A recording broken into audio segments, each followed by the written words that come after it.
In a world not so different from ours, something extraordinary happened. One morning, humans awoke to find their offices, factories, and shops taken over by animals. Not in chaos, but in order. Civilization had evolved. The animal kingdom had entered the workforce. At the towering headquarters of Savannah Securities, a sleek panther named Priscilla ran the trading floor with ruthless precision. Known as the Black Flash of Wall Street, Priscilla's sharp reflexes made her the best stock trader in the wild market. She would leap between data terminals, monitoring tickers with night vision goggles, and making real-time decisions that made the firm billions. Her CFO, an old silverback gorilla named Gregorius, brought wisdom and strength to the company's foundation. He kept the younger brokers, nervous meerkats and hyperactive monkeys, in line with his steady thumps on the boardroom table. Across the skies, SkyWing Express revolutionized logistics. The CEO, a bald eagle named Eliot, ran operations with military-like discipline. Owls handled night deliveries, navigating by moonlight and GPS alike. A team of homing pigeons worked rush hour shifts, darting through city canyons to deliver important contracts, while albatrosses handled long-haul international freight.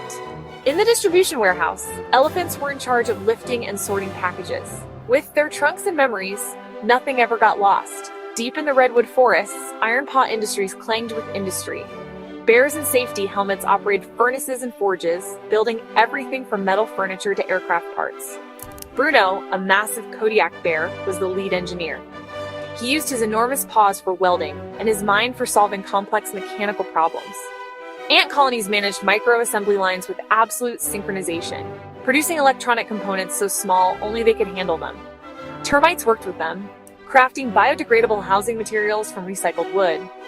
Over in a stylish open concept studio called Wild Muse, creative animals thrived. Luna, a red fox and award-winning director, shot commercials with impeccable flair. Peacocks designed fashion campaigns using their own plumage as inspiration. The art department was run by chameleons, whose ability to blend into trends made them unrivaled visual designers. In the podcast division, parrots and mynah birds hosted talk shows with incredible voice mimicry and wit. Their hit show, Squawk of the Town, drew millions of listeners daily. The healthcare sector was led by Healing Hooves Hospital, where horses and deer served as doctors and nurses. Their calming presence soothed patients, and their speed ensured rapid response times. Dr. Sable, a kind-eyed horse, led the neurology department, using advanced diagnostic tech operated by octopuses who could multitask like no other. Spiders spun surgical webs under microscopes, delicately stitching wounds with silk.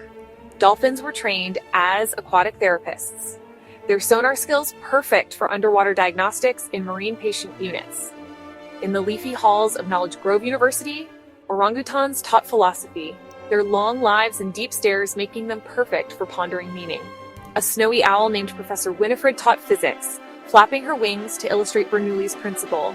Beavers handled the engineering department, teaching sustainable dam construction and eco-friendly architecture. Meanwhile, raccoons ran night classes in urban survival and resourceful living, highly popular among city-dwelling animals.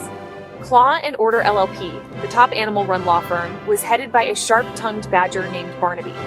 Fearless in court, he took on environmental cases and defended animals wrongfully accused by humans.